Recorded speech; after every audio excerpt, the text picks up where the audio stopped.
Thank you, Megan. Thank you, Congressman, for joining us again, Chris and Neal. So as a way of introduction, Megan mentioned I head up the cyber mission sector at Peraton. So we support customers where cybersecurity, information warfare, and signals intelligence are their primary missions. So we have the honor of being a top 10 vendor for the NSA, and we also support CISA as well, Cybersecurity Division, Information Operations Division, Integrated Operations Division, sorry. Off to a great start. One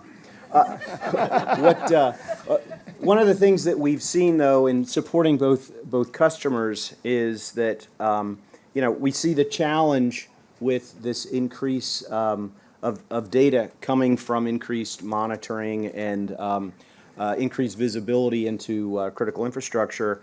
And we've seen at the NSA that they've been through a large-scale data management challenge as well, going back to the signals intelligence enterprise. And so that intersection of the tidal wave of data that's coming, and the last panel certainly talked about that, with what do you do with that data, how do you manage it, and most importantly, how do you derive benefits from it for operations and the mission is what we're going to cover.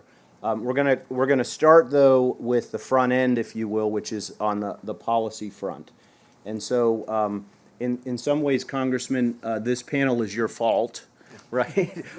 But you were as one of the commissioners on the Solarium Commission, right? You were really at the creation of the National Cyber Director.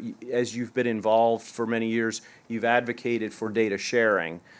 What do you think we've accomplished, and what's left to accomplish in terms of data sharing and data policy as it relates to cybersecurity? Sure. Thanks for the question. I've long believed, going back, actually, first of all, I want to say how thrilled I am to be on with this panel too. Great group, and I appreciate the work that you all are doing in your own right. I've always believed that those who have information have the power. I've always believed that that goes back to my days when I was Secretary of State, and I've always believed that the power belonged with people, and had to make that information available to as many people as possible. My days on the Intelligence Committee and my national security work, I've always believed that good intelligence is always going to be the pointy tip of the spear, and so that's why the work that is done in our intelligence community and certainly the NSA is really critically important. And then in my work in cybersecurity, I always believe that use of data is going to help us to get to a stronger and better place of cybersecurity. And so we've come some of the way, but it's still a long way to go. I originally thought that when I first started this journey in cybersecurity, if we could broadly share cyber threat information quickly at network speed, we'd inoculate everybody very quickly, and we'd all be better protected. I thought that was going to be easy. That was a real wake-up call, and that then the lawyers got involved, and they said, "Oh, we're not sharing in the information in the private sector because we're concerned about antitrust violations and all that." And so we came away from that, recognizing, okay, we need to change the law. And then we passed the Cybersecurity Information Security Act of 2015, and we thought, great, this is going to solve all the problems.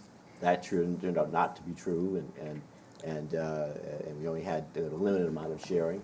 And so, fast forward to Solarium and many other initiatives that have taken place, and we're at a better place now. And I think one of the highlights I will point out is the work being done at CISA. And the known exploited vulnerabilities list that they put out. I think it's a real value add. And just recently, there's a private company that I advise, BitSite is the name of the company, and they basically do a kind of a credit rating for cybersecurity, indicating how secure a particular company might be or an entity might be. And it shows that government is patching at a faster rate the known exploited vulnerabilities than private sector. especially when it comes to critical infrastructure. And I think a lot of that deals with the fact that Congress gave, the CISA has binding operational directive authority, and so they can require that they move more quickly to close vulnerabilities, that the government has to close vulnerabilities more quickly. And it leaves the question open, should private sector have that kind of requirement, or at least some kind of a time frame? So there are good things happening out there, but as always, more work yet to be done. Great. Bonus question, we talked about this earlier in the green room as it relates to policy. So the recent Supreme Court ruling, rolling back in effect the Chevron defense as it relates to regulation, and can you give us some insights on what do you think will change? I know it's early days, but welcome your insights on what the impact of that ruling will be. Yeah, so my limited,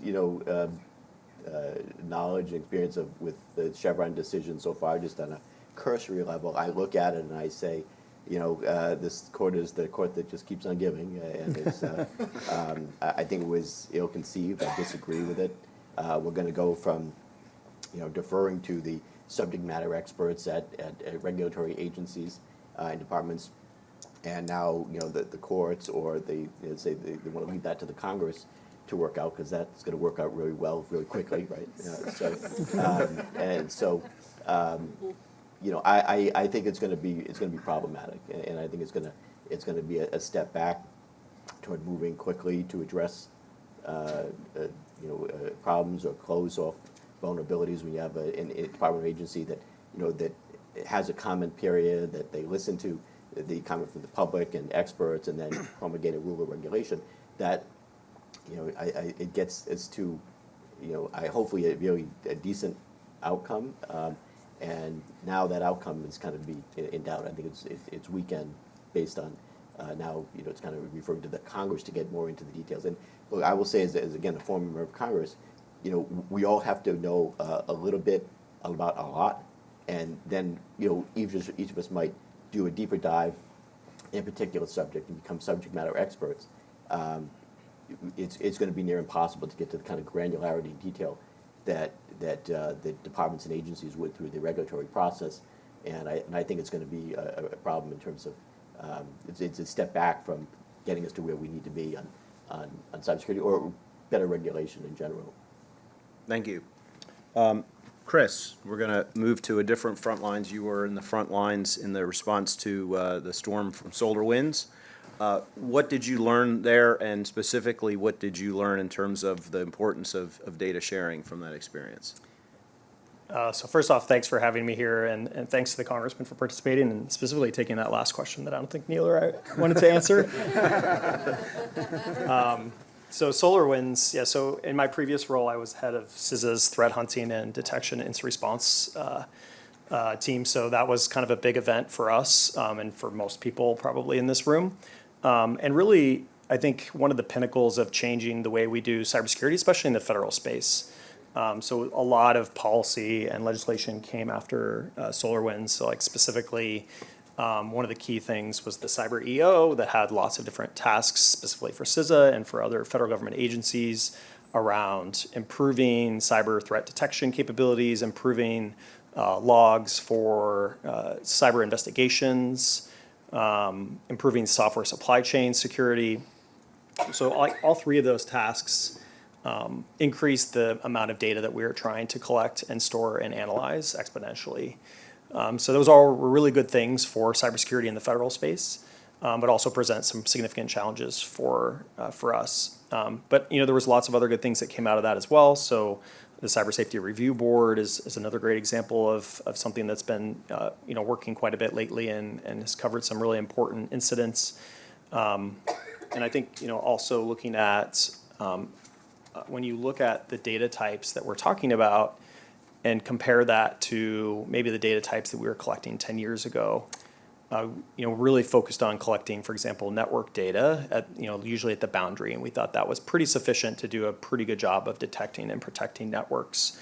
And now the asset types have just both, increased exponentially, as well as the diversity of those asset types has increased quite substantially. So we have to think about, collecting host-based data. We have to think about collecting mobile data. We have to think about collecting cloud asset data and IoT data and all these other kind of data domains that we hadn't kind of really been focused on before. And then you add in, so the last panel talked a lot about artificial intelligence.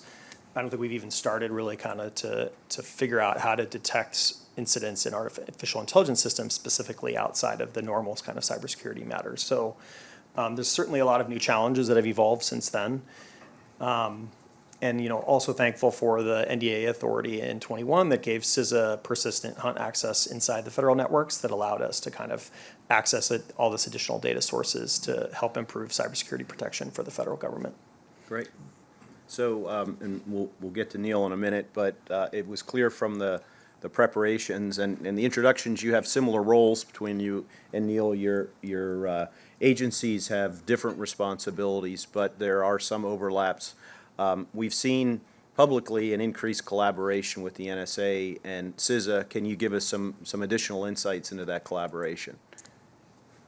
Yeah, sure. So I'll spill the beans. But yeah, so like Neal and I talk quite regularly. It's really good to have a touch point that has a similar role in another organization. And there's not a lot of those touch points for me and for some of the people in our staff.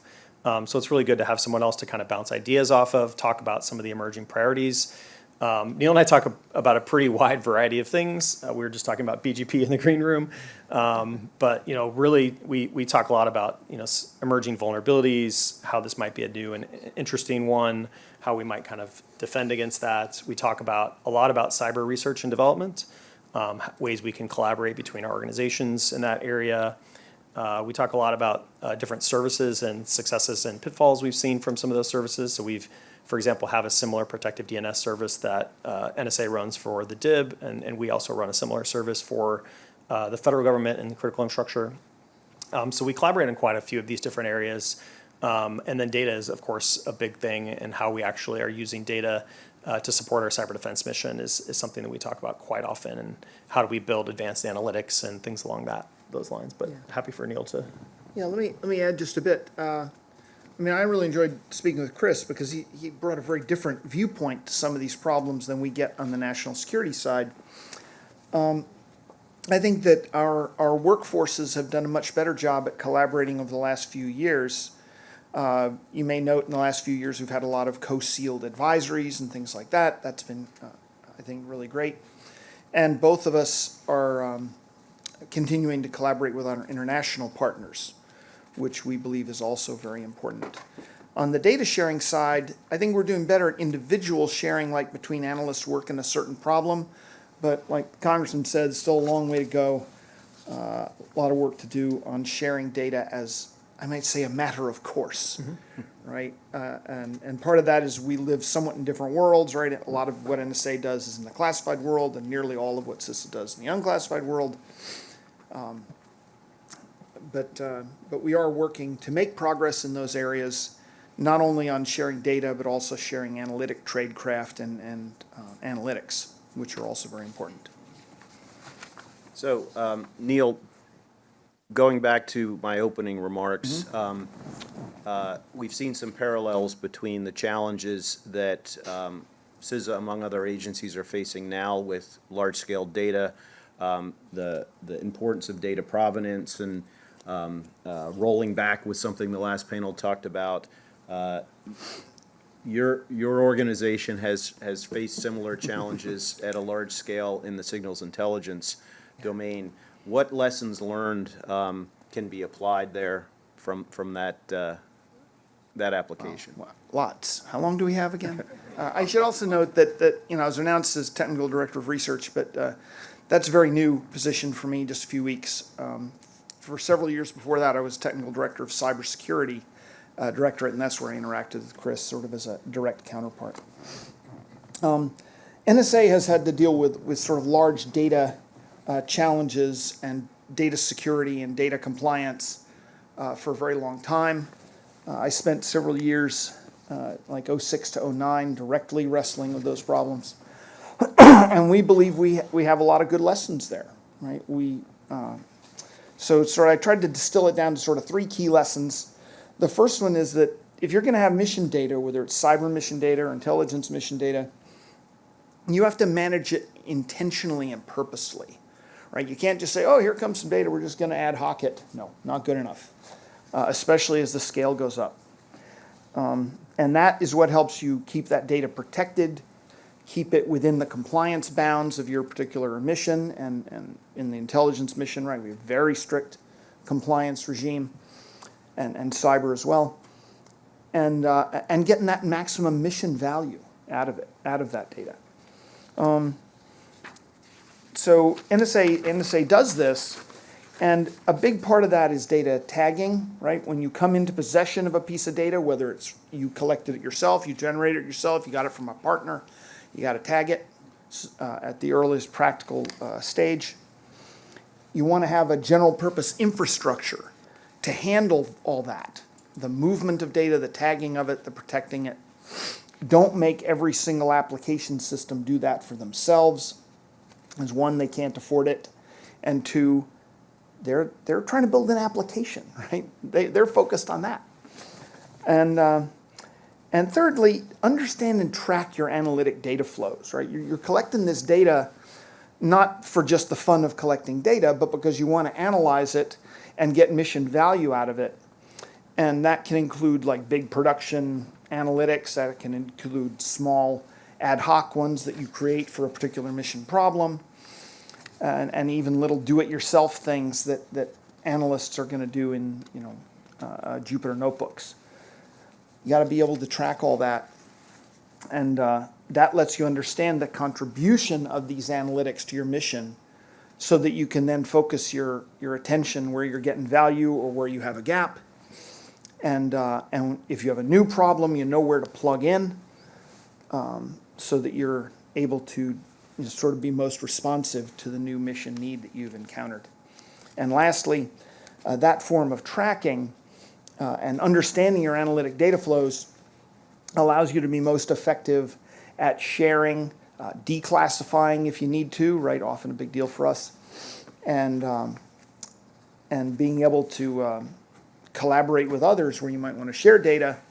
If you know where the data's been and how you created it, that's a huge step towards being able to share it. So sorry to rattle on for so long. No, that's great. Thank you. Congressman, I might have put you in a box by saying what's left to be done in data sharing, so I'll step back more broadly and just say, from your experience on the Solarium Commission, what are some of the recommendations that you would like to see still be implemented and need to be implemented? Sure. So the things that were left undone before I left Congress, and I wish we could have got across the finish line. One, creating a Bureau of Cyber Statistics.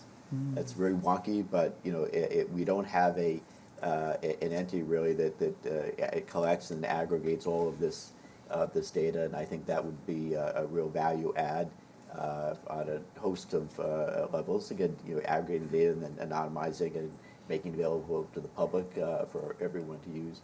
It would really help a lot of ways in also helping CISOs, for example, make the business case of where we spend our next cybersecurity dollar, and they have to get better at being able to make that case both to the CEO, to the boards. I think that would help us to get to a very strong, a much stronger place in cybersecurity.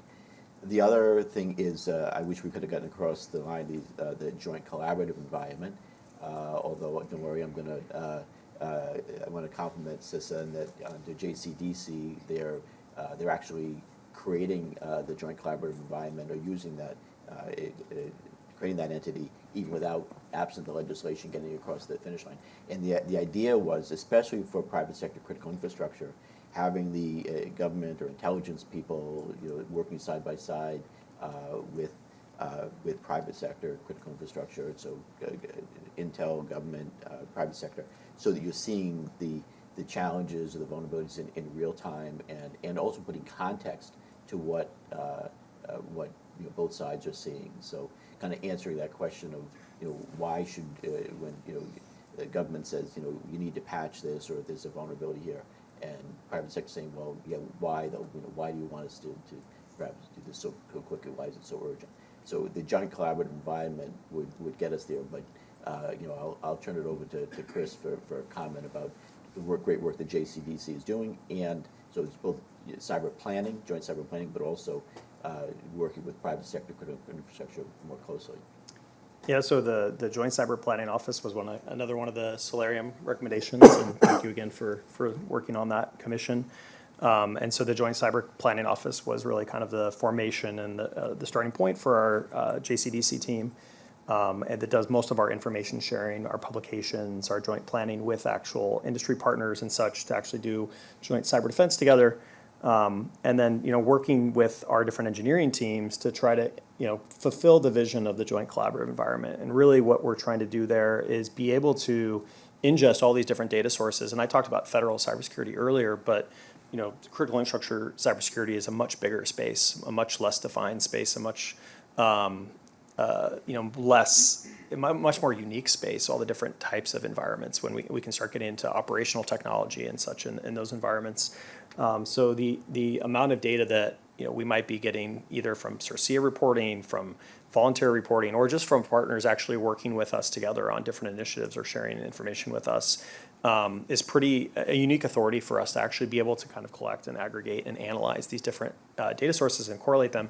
And we want to be able to do that at, really at machine speed and actually make the machines do a lot of this work as well, instead of, how we used to do work about 10 years ago, sharing spreadsheets of indicators together that the Congressman kind of alluded to. So, really that's the vision for the joint collaborative environment. And making sure that we can actually share those insights and some of the data sources after they've been sanitized and such back to our industry partners and to the research communities to help kind of the broader cybersecurity ecosystem. Great. So, Neal, I'm going to give you a question. We kind of talked about it on the call, but it wasn't exactly. Okay. But as you just mentioned, you've changed roles. Yeah. So you went from supporting cybersecurity to now research. Mm-hmm. So what does new Neal need to do to support old Neal? Yeah. So that comes up a lot actually in the last few weeks. Now, so in NSA research, right, we're trying to advance NSA missions and the missions of cybersecurity and intelligence with science, and I feel like there's a lot of room for growth there. Right, we still face a lot of challenges in cyber analytics. A good example of that would be some of our adversaries in the last couple of years, year or two, have started using a lot more living off the land tradecraft. I think we collect a lot of the data that might help us to find those activities, but are we analyzing it in a way that will let us find it? No, don't think so. That is an active area of research, how to do that form of analysis. We face continued challenges in protecting our systems and understanding the software that they rely upon. And so we have active research going on in that area, and we need to be able to drive that with mission understanding that we get from places like NSA Cybersecurity, CISA, NIST, our private sector partners, right, our international partners. And then the cybersecurity environment is continuously changing, right? New technologies are coming out in the mobile space, in the cloud space, in space. And understanding how those technologies interact and how they may be exposed or how they can be protected is an ongoing area of research. And then, of course, as the crypto authorities for national security systems, we have active research in all aspects of cryptography as well. So yeah, we're working on all those areas. Thanks. All right. Well, I guess old Neal needs to get new Neal to get moving on those things. So, several of the panels have talked on workforce, and it's an important topic. So I also want to go there with this group. I on behalf of Peraton, one thing I wanted to share was that picking up on what Bob Costello talked about and the need for more diversity in the cyber workforce. We support the Cyber Camp at Dakota State, which is a great program, and it's a force multiplier because not only are they bringing in middle school girls, but they're also creating curriculum that is used across the state, right? We're working with George Mason on the Commonwealth Cyber Apprentice Program, which is bringing folks that don't have cyber backgrounds into a cyber training program, and then we give them entry-level opportunities. So those are some examples. But again, for each of our panelists, and I'll start with the Congressman, other novel ways to expand our cyber workforce. Yeah, so kind of right up my alley, and then leaving Congress, one of my other projects was I took on creating an Institute of Cyber and Emerging Technologies, so looking at AI and machine learning and training the next generation of cyber professionals, cyber defenders. And we, of course, want to get into things like stackable credentials, so that, yeah, a 4-year degree is great, but you don't necessarily need a 4-year degree to get your foot in the door in this field. And there are a lot of incredibly talented young people who, like, many were growing up, kids take to technology like fish to water, and I joked earlier that, some of the most capable people, if you have a problem in technology, ask a 12-year-old to fix it. So we need to harness that energy, that talent early on. At Rhode Island College and other colleges and universities are doing this too, but at Rhode Island College, we're working with some of the local high schools, and kids in their senior year, we get them into a program where they're earning college credits in cybersecurity, so that when they graduate, they already have, they're part of the way there and getting their foot in the door, and getting them going into this field potentially. So we added Rhode Island College added we had a minor in cybersecurity. Now we have a major and two minors and a major now, and then in the fall we'll be adding a major and a minor in artificial intelligence as well. So looking to educate again the next generation of cyber and AI professionals is something that we're focused on. And to your point, Rhode Island is a Hispanic serving institution, and so more than 20% of our population are Hispanic speaking students, and this is a field where in cybersecurity and AI in underserved populations, this is a path forward to a pathway to success for those communities as well, and it benefits all of us, all of society as a whole. Absolutely, thank you. Neal, you talked about, and one of the earlier panels talked about as well the need for data literacy as a skill for some of our new hires. But what else has happened with NSA in terms of workforce? So NSA is very active in this area. Of course, there's now a federal workforce, cyber workforce strategy that ONCD worked on. Of course, we had people on that committee, not me personally, but close colleagues were on that. Of course, there are aspects of that strategy that are looking at how do we bring people into this workforce other than the pathways through a traditional 4-year degree. That pathway is still good, but you got to have other pathways too. We're continuing to support the Gen Cyber program, which is a program of summer camps for students and teachers in the K-12 arena.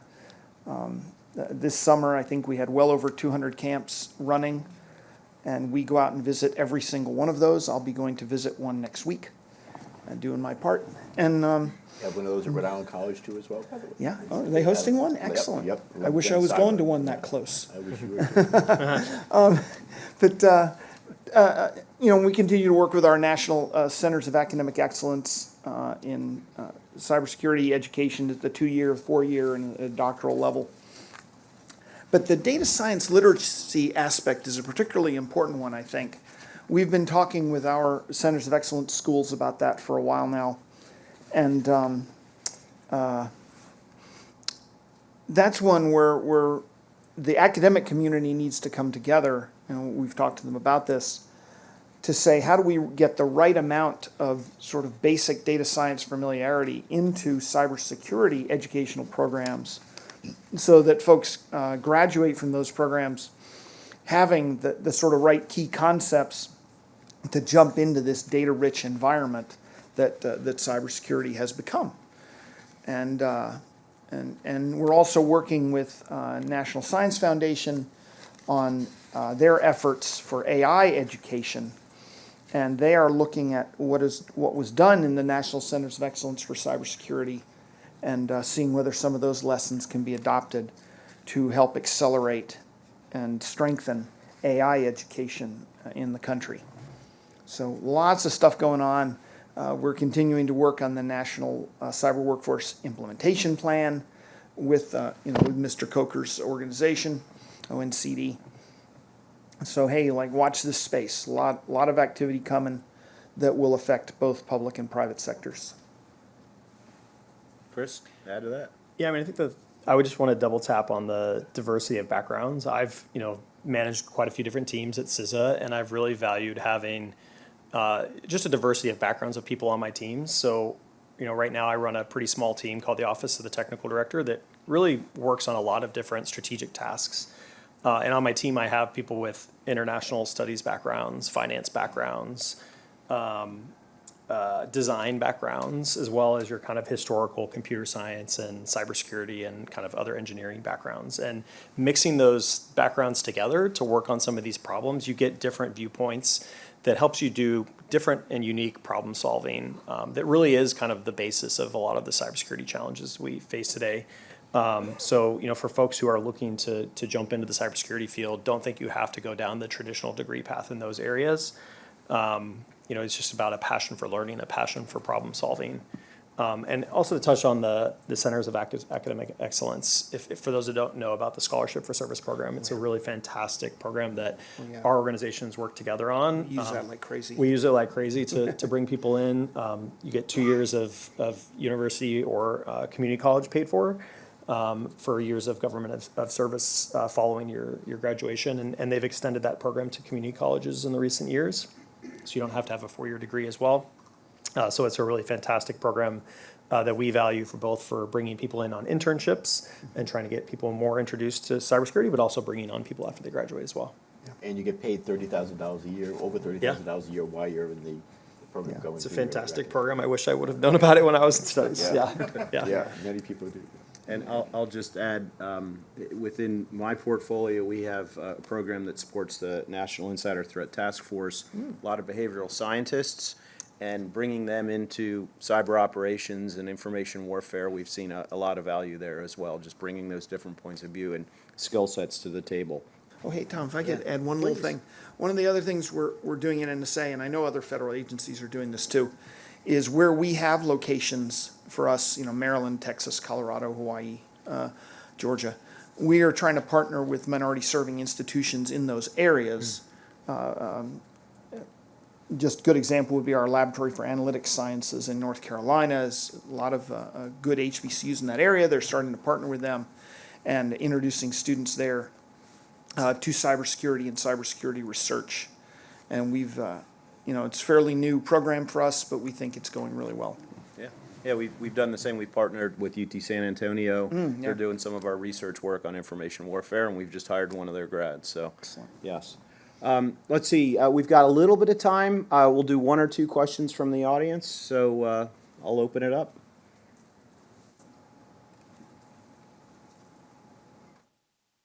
You were that thorough, huh?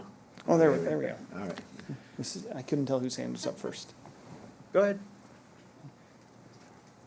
As a cybersecurity professional, I appreciate the, importance or the encouragement for others to come through a different path. But since Snowden, I just don't see that happening, right? Don't we require 4-year degrees in the federal government because of his breaches? I don't. The condition, at least at NSA, for 4-year degrees was historically long before Snowden. And NSA has certain restrictions, but in larger DoD, I know they're looking carefully at that. It's not like we're going to change the requirements for getting clearances, right? Those are going to stay. But for military folks who are, they've served in the military, they've reached the end of their service, they want to come back as civilians. Many of them don't have degrees, but they have incredibly valuable work experience and certifications, and we need to find a path to take advantage of that. Yeah, and the National Cyber Director who was here earlier, Harry Coker, was talking about how some of those requirements for the 4-year degree are now being relaxed, and we're looking for talent, not necessarily the degree. We had a question over there? I'm Rachel. We are finding in our interviewing, I'm actually on a recruiting Tiger team, that the requirement of being in a SCIF is really, minimizing. Do you guys run into that, and how are you talking about it and thinking about it? I mean, I can, it's an easier question for me, I guess. Although I did work 7 years in a SCIF in my threat hunting role, a lot of our teams don't work in the SCIF every day. So I visit the SCIF a couple times a week, but I don't work in a SCIF. My whole team doesn't work in a SCIF. So a lot of this is a workforce. All of our operations are unclassified. We do rely on classified intelligence to help with our unclassified mission space. So for us, it's not really as big of a problem as it is for some of the clear defense contractors and certainly for the intelligence agencies. Yeah, but even at an intelligence agency like ours, we are doing much more in what we call the low side, in the unclassified environment. A particularly good example of that would be our Cybersecurity Collaboration Center, right, where most of the employees there are sitting in the internet environment most of the time because they're trying to collaborate within our defense industrial base, cybersecurity, and government partners. So I'd say NSA, we're making progress in that regard. In the research directorate, we've always had a significant presence on the internet side because, if you're going to be doing research, you got to collaborate with other researchers at academic institutions, at research institutions, and so we do that. So NSA, we still have a very significant classified TSSI kind of culture, but we are working to make that easier on our employees so that they can work seamlessly across any domain that their mission needs them to work. And I'll just add that with the ability to do some low-side work, the difference between 100% in the SCIF and 80% in the SCIF gives people that 10% of flexibility to work from home that morning because their kid is sick or the plumber's coming or whatever else. So we found that just that in and of itself makes a big difference for people. So, all right, we're just about out of time, so I'm going to wrap up with one question, but since one of our earlier speakers brought his mom into the conversation, I'm going to do the same thing. So bear with me on a quick story. So I call my mom every night. She's 80. She's definitely not using ChatGPT, but she is at least cyber aware. I call her every Monday driving home from work. And one week I had just been to a small event with Chris Inglis when he was the National Cyber Director, and that is when he introduced the to beat, one of us, you must beat all of us. And I mean, I don't have any tattoos, but if I'm going to get a tattoo, it may be that. That is such a rallying cry. So, I told my mom about it, and she was like, oh my God, that is great. That's what government is all about. So she kind of became a fangirl for Chris English. Like, I'd call her, and she's, did you have any more meetings with that nice gentleman who had that thing? So just a nice thing about Chris, so I went to, we had an industry event right before he retired, and I told him this story. And he pulled out one of the coins that they've made from the White House. They had spare wood in the White House, and he made the coins, the plank holder coins, and he gave me one to give to my mom. So I thought that was really great. And so my mom is a extension of our cyber defenders. But the reason I bring this up is, again, and we talked about this in our prep sessions about to beat one of us, you must beat all of us. So I wanted to end on a positive note with anything you would like to add as far as collaboration with industry and collaboration across government. So, closing remarks. Thanks. I'm a big Chris Inglis fan too, and a cyber plank holder too. And I've always believed that this is not a problem that we can solve on our own. It's got to be a collaborative effort. It's not just a U.S. problem. It's an international problem and challenge. And now more than ever, we need partners and allies that we can work with, collaborate with, and defend ourselves against the bad actors. And there's no short list of bad actors out there. So we are stronger together. And I on Chris's line as well. You have to beat all of us to beat one of us. It's the way to go. Yeah. So I had the privilege of working on and off with Chris during his many years at NSA. Incredible individual, wonderful national leader. Even before that, I was saying in public speeches and things like that, that each of us can see a lot, but none of us can see as much as we can all see together. And so that's about bringing together data, bringing together the visibility that each of our organizations has, and they're all different, to cover the waterfront and see what our adversaries are up to. And once we can see what they're up to, we can defeat them and give them a bad day. So I will stick with that. Bringing our data, bringing our visibility together is what will lead us to being successful against our cyber adversaries. Yeah, and I mean, I think Director Easterly talks a lot about cybersecurity as a team sport, and we really mean that at CISA. It's a really important part of our mission. We are a partnership organization. We do a lot of work with the JCDC to work with industry partners, both on data sharing and such. But we also, I think Neal brought up earlier, joint products. I think that's a really good thing. I wish I would have brought that up. But you know, we used to do a lot of publications. We do an occasional publication jointly with FBI. Maybe once a year, do something with NSA. Now, like 90%, I think plus 90% of our products are joint products, not just with the U.S. government players. And I know Cynthia Kaiser from FBI is on the next panel. You know, FBI, NSA, but like our Five Eye partners as well, our international partners. So our Secure by Design guidance, for example, had 19 countries on our Secure by Design guidance, right? And so the power of government organizations working together to have consistent messaging, but also there's a ton of actually domain expertise in cybersecurity that we have to try to find.